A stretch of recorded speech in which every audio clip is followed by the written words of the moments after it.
Hallo, mein Name ist David Chin und ich bin der künstlerische Leiter des Bachfestes Malaysia und der Dirigent der Malaysia Bach Festival Singers and Orchestra.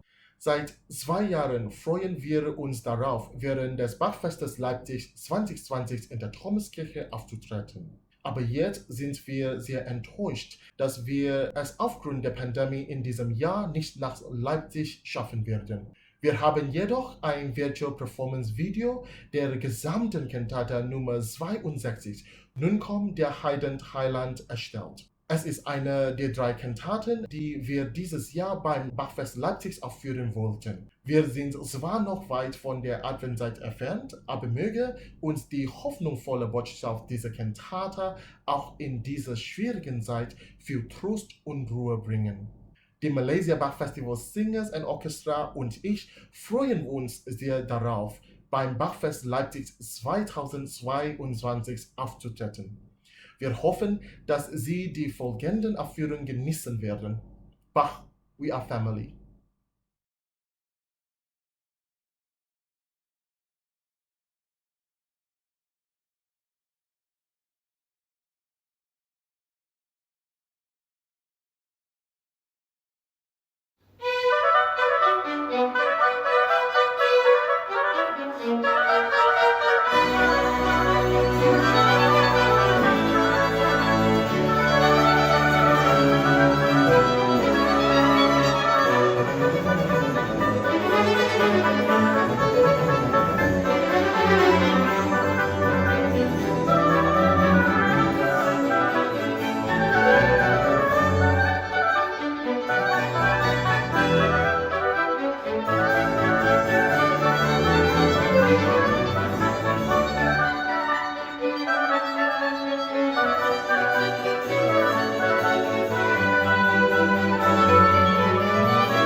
große Geheimnis.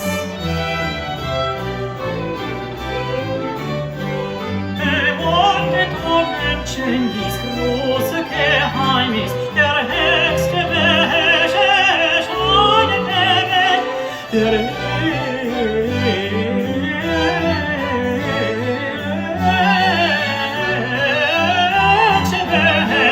der höchste Beherrscher erscheinet der Welt.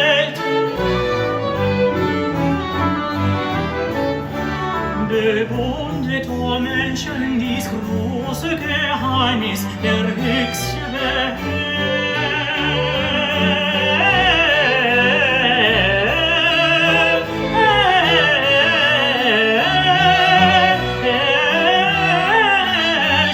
erscheinet der Welt.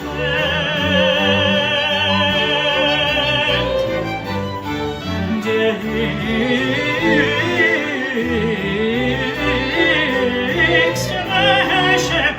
höchste Beherrscher erscheinet der Welt, erscheinet der Welt, der höchste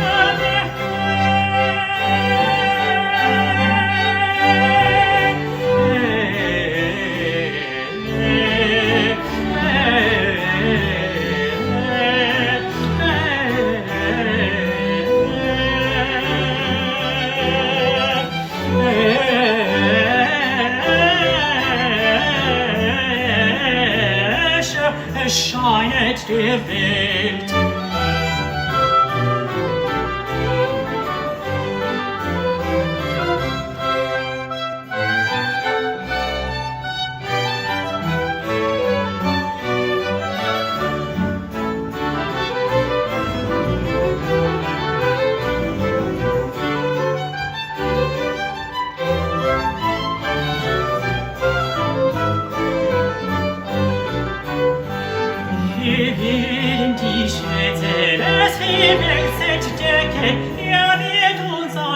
göttliches Mana bestellt, o Wunde, die Keuschheit wird gar nie beflecket.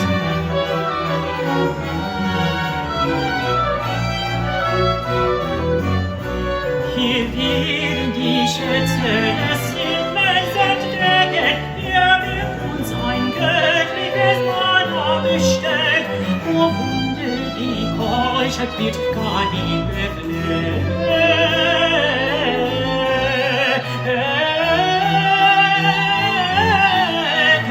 O Wunde, die Keuschheit wird gar nicht befleckt.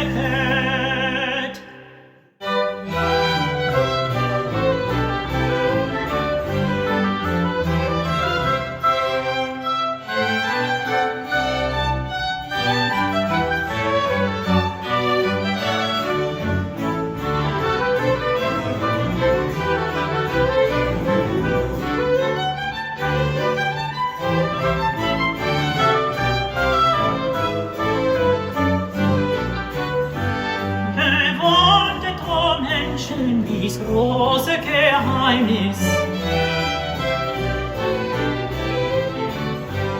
Bewundert, o Menschen, dies große Geheimnis, der höchste Beherrscher, schon in der Welt,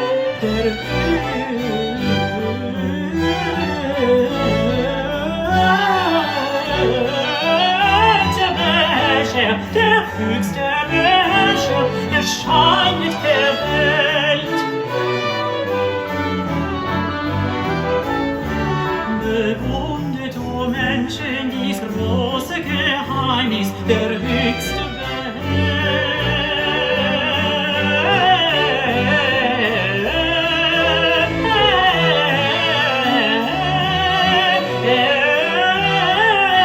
Beherrscher erscheinet der Welt.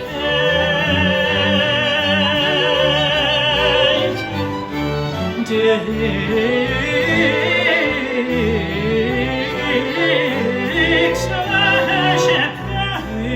Beherrscher erscheinet der Welt, erscheinet der Welt, der höchste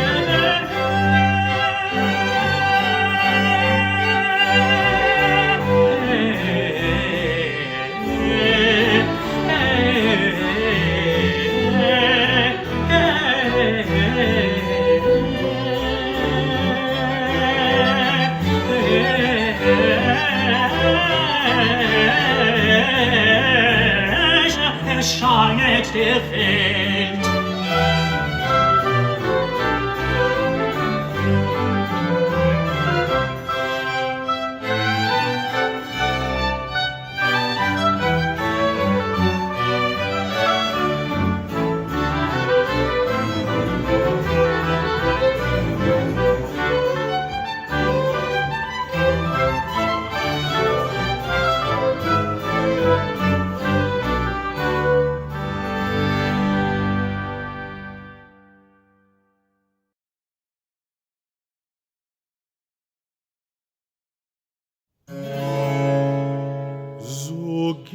Aus Gottes Herrlichkeit und Thron, sein eingeborener Sohn. Der Held aus Juda bringt herein, den Weg mit Freudigkeit zu laufen und uns Gefallene zu erkaufen. O helle Glanz, o wunderbare Segensschein.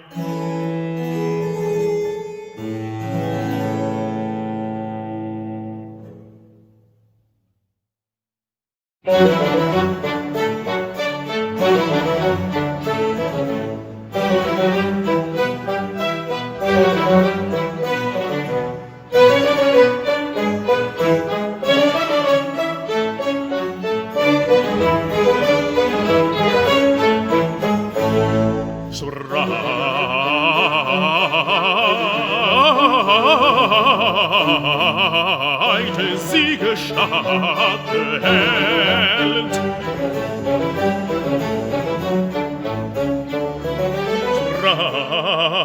Streite, Siege starket, Streite, Siege starket, sei vor uns im Fleische kräftig,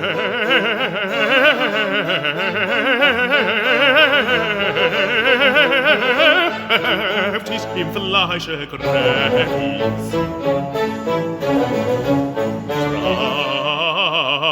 Streite, Siege starket, Streite, Siege starket, sei vor uns im Fleische kräftig.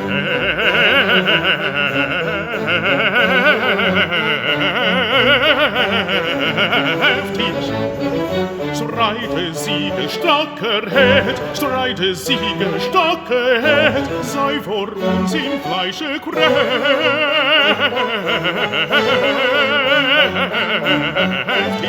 vor uns im Fleische kräftig, vor uns im Fleische kräftig.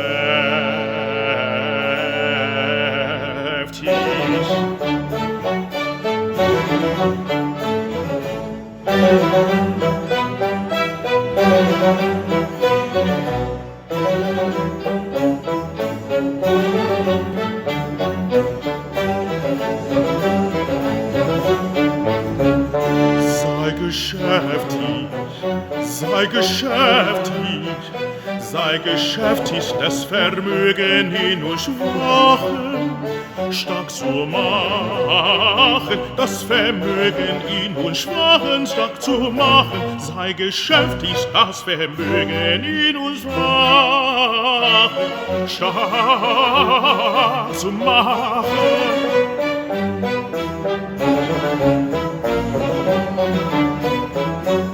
Sei geschäftig in uns Schwachen, das Vermögen stark zu machen in uns Schwachen, Sei geschäftig, das Vermögen in uns Schwachen stark zu machen, in uns Schwachen stark zu machen.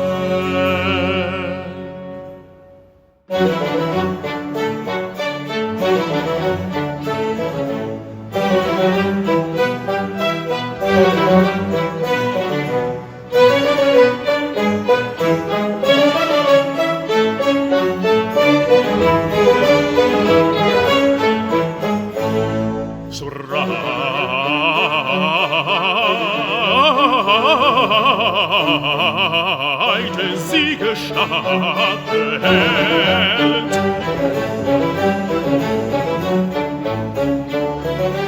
Streite, Siege stark hält.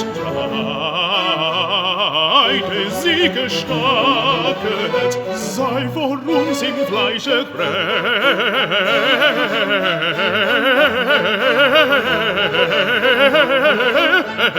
kräftig, im Fleische kräftig.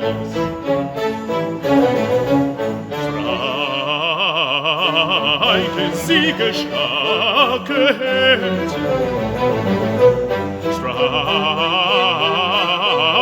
Siege stark hält. Sei vor uns im Fleische kräftig.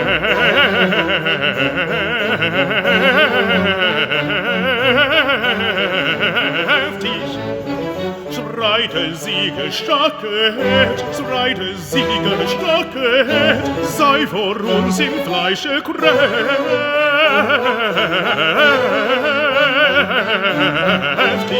Vor uns im Fleische kräftig. Vor uns im Fleische kräftig.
Hi, as you can see, I'm working on the mixing of the BWV 62. I'm honored to be invited by Dr. David Chin for singing the piece remotely, as well as to put tracks from all over the world to make it as an offering. And I am not a professional mixing engineer, but I love doing recordings and mixings, so in the pandemic hard time, it's totally a blessing for me to contribute something I like. My job here is to watch every single note to be aligned. I will try my best as the passages in the first movement is so vigorous. It is really hard to get all the notes aligned. Hi, I am Kayan Uy. I am the concert master of the orchestra of Bachfest Malaysia. I am from Malaysia and I live in Sweden, where I am a violinist at the Royal Swedish Orchestra, which is the orchestra at the Royal Opera House in Stockholm, Sweden. Hello, Kayan, how are you? Yeah, nice to see you. Yeah. So, you sent me a message the other day saying that there was some issue with my recording. Could you explain to me what's the problem? So, first moment, I have a lot of notes, right? A billion notes. Right. But the main things is that there are a few bars, particularly the first two bars, where you're conducting but you're not playing. Right. And that's hard for me to fit in. And this is before you start playing. And when you start playing, then it's easier to hear and fit in. Second movement, do you want grace notes on the beats or? So it's bum, ba-da-dum, ba-bum. Yeah, so always on the beat, yeah. There are certain times where you have indicated you want to come away from the note. So like bar 45, you wanted these like kind of coming away of the notes, like Right. 68 and things Right. like that. But then when it comes later, you want it to grow at like 97. At 103, you want the opposite. Yes, I actually intentionally put those in because I'm thinking this entire movement is written in 3/8, but it is actually, it feels like in a big two. So it's bum, ba-da-da, bum,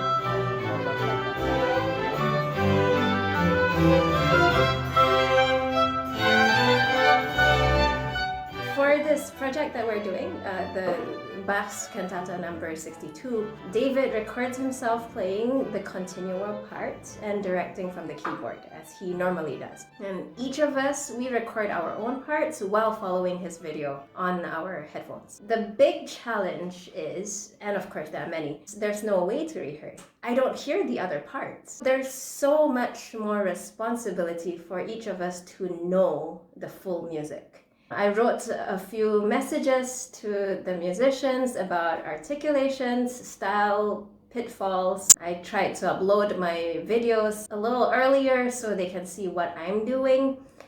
But the rest is just trust, which is what you need a lot of anyway in music making.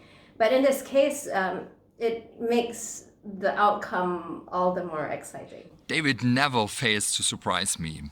So immediately after I told him the bad news that we have to cancel Bachfest 2020, we have to postpone it to 2022, he said, we will produce at least one virtual performance of one of the cantatas. They were scheduled to perform in St. Thomas Church during Bachfest 2020. It's a cantata Nun komm, der Heiden Heiland, BWV 62. It's a cantata for the first Sunday of Advent. And I was really impressed when he told me that he is planning to create a performance of this piece. With the help of technologies, I hope this cantata will be a good reminder to all of us in this very difficult time. So geht aus Gottes Herrlichkeit und Thron sein eingeborener Sohn. Der Held aus Juda bringt herein, den Weg mit Freudigkeit zu laufen und uns Gefallene zu erkaufen. Bach's cantata is the greatest multidimensional hermeneutics of scriptures. In this pandemic, we cannot get together to rehearse and to give concerts, but we can record our own tracks, following the guide track from Dr. David Chin, and I can see the dedication from all the players and singers. Hello, Caleb. Hey, how are you, David? This is last cut after the chord still sustaining. There is some noise at the background. Okay. Okay.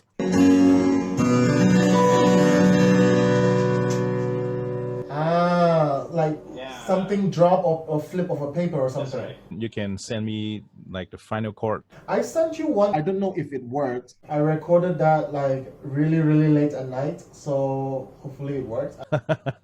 Slightly off, but yes, we'll see if I can stretch it a little bit because the oboe is kind of fixed primitively. Yes, and I have to tune the volume too. Right. Tune down.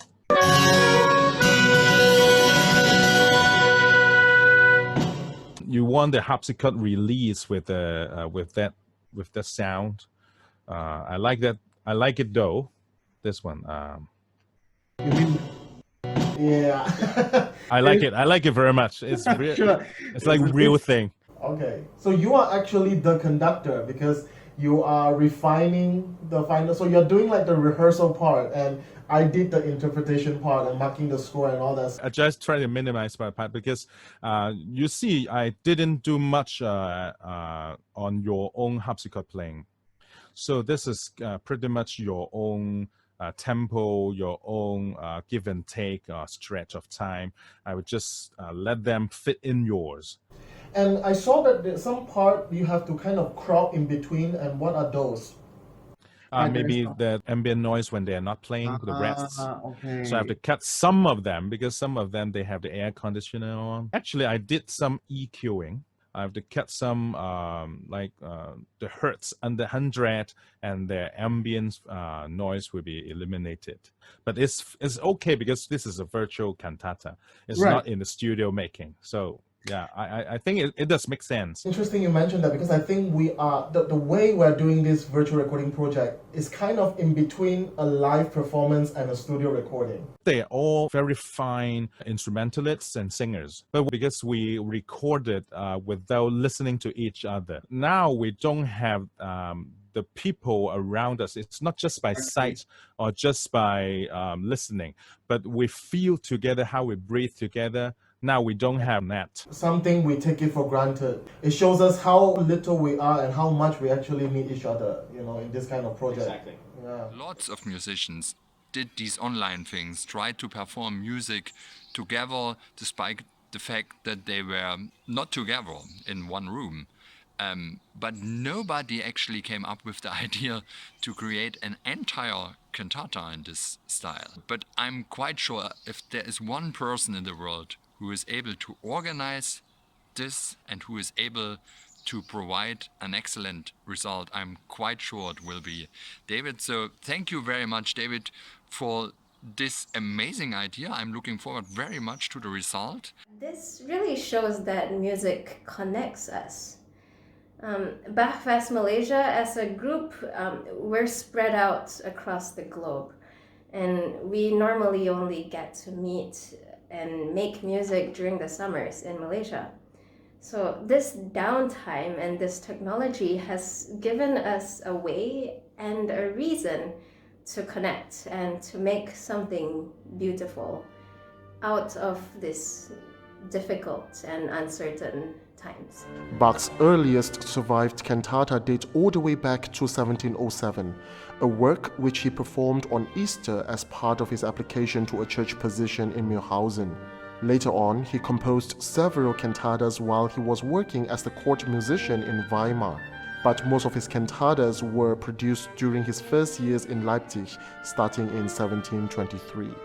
Bach composed more than 1,000 works throughout his life, and among them about 200 cantatas came down to us.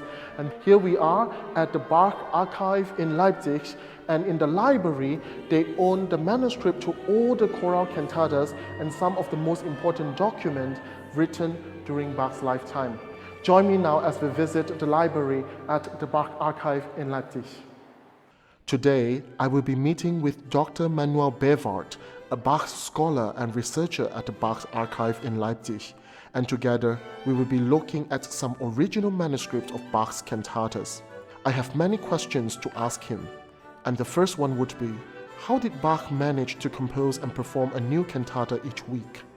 For every week he composed a new cantata.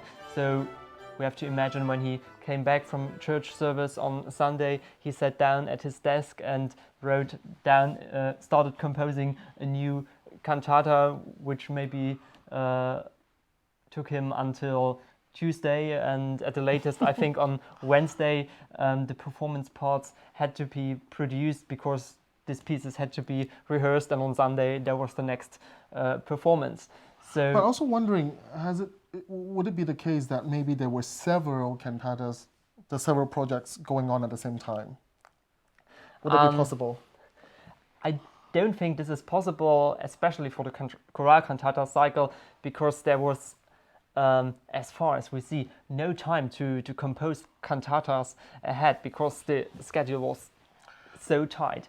With Bach's hectic schedule and having to produce a new cantata every week, how did he keep up with the pace? And, does he always write his own music? Or we imagine that he would have some help with copying out the parts from the full score and all that? Well, he had the assistance of experienced boys from the St. Thomas Boys Choir who assisted him copying out the performance parts.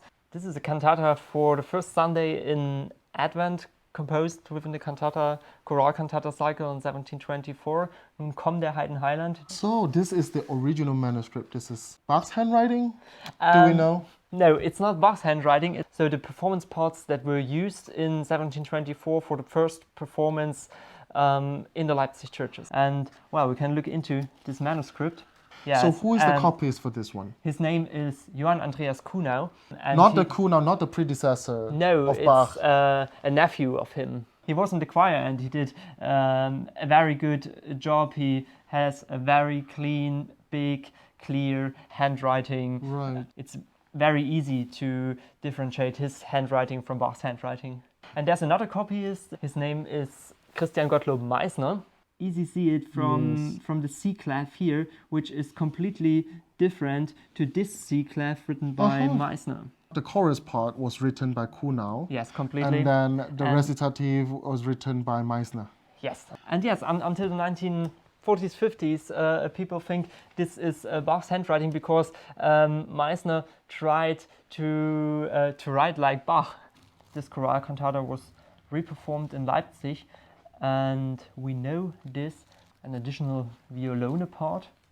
And this is actually written by Johann Sebastian Bach himself. We know that it is from the 1730s because it was written of another kind of paper than all the rest of the manuscript. Paper dealers from different paper mills, and they have different watermarks. So the older manuscripts from the year 1724 have a moon, and here in this manuscript you can see an M and an A medium size, which Bach only used in the early 1730s, so around 1732. It's here and it's very hard to see when you go against the light.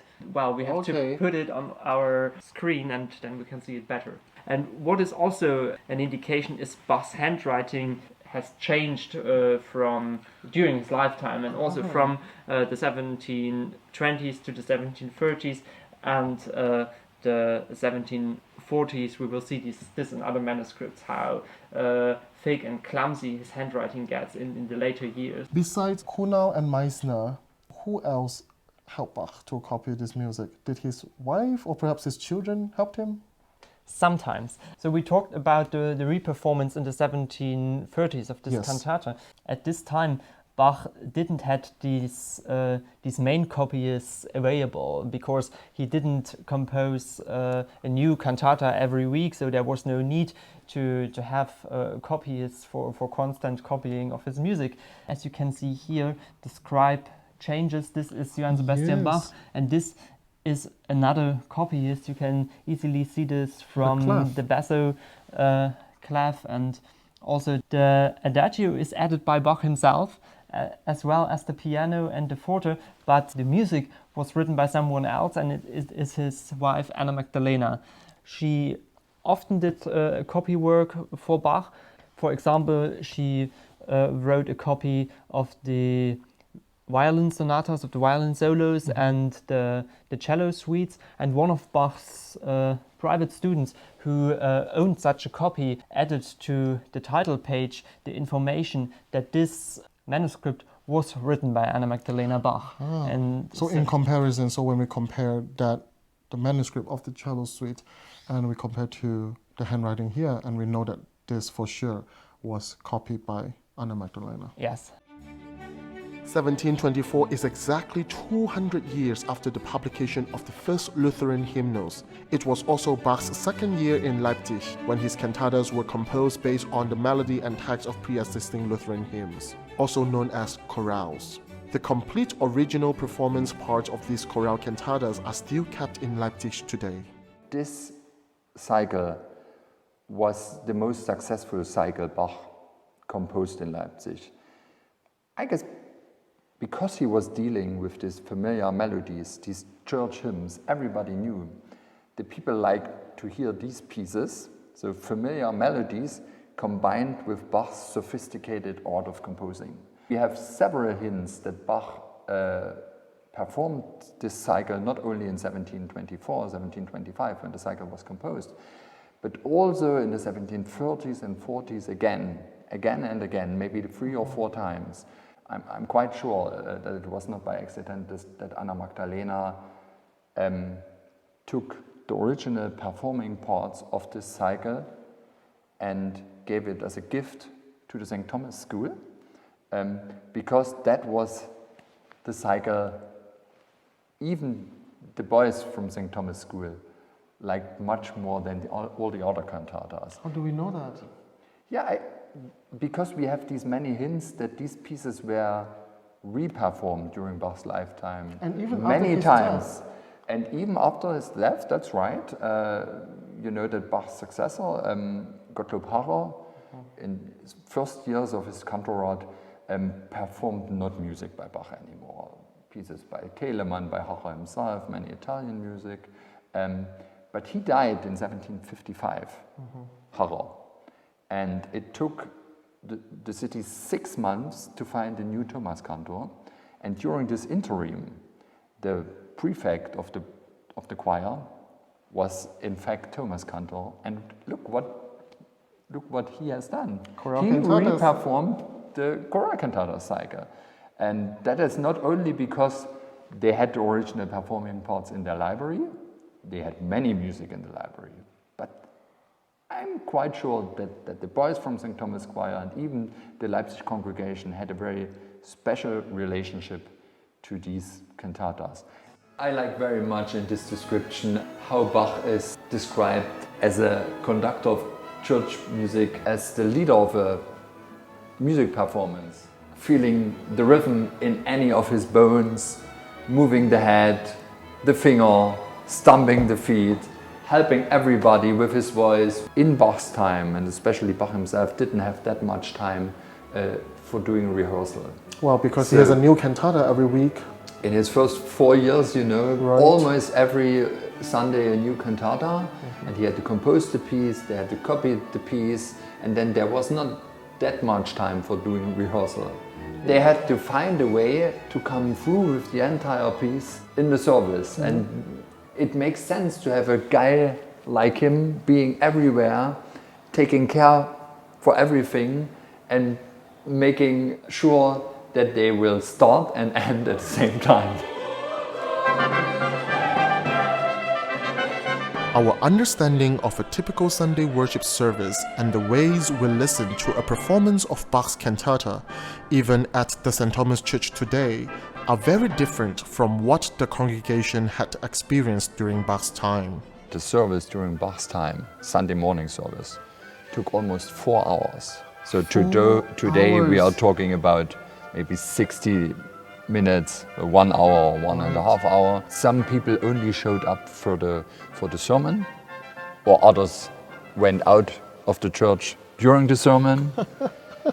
Some of them used to read the newspaper in the service, slept for a while. Some of the people only show up to listen to the music, others avoided the music. So in other words, a wide variety of behavior. All the Thomas cantos, starting in late 17th century and in entire 18th century, used to print the text of their cantatas to make the text accessible So this to the little congregation. book, This little book, it's a common problem that sometimes you can't understand the text when a soprano or a tenor is singing. Even for native German, even during Bach's time. Even in Bach's time, what we know is that Bach himself, for Ordinary Sunday, planned to sell something like 600 copies of his cantata text. So in other words, he expected a lot of people who really want to buy this to learn more about the text of his cantata. So in other words, there must be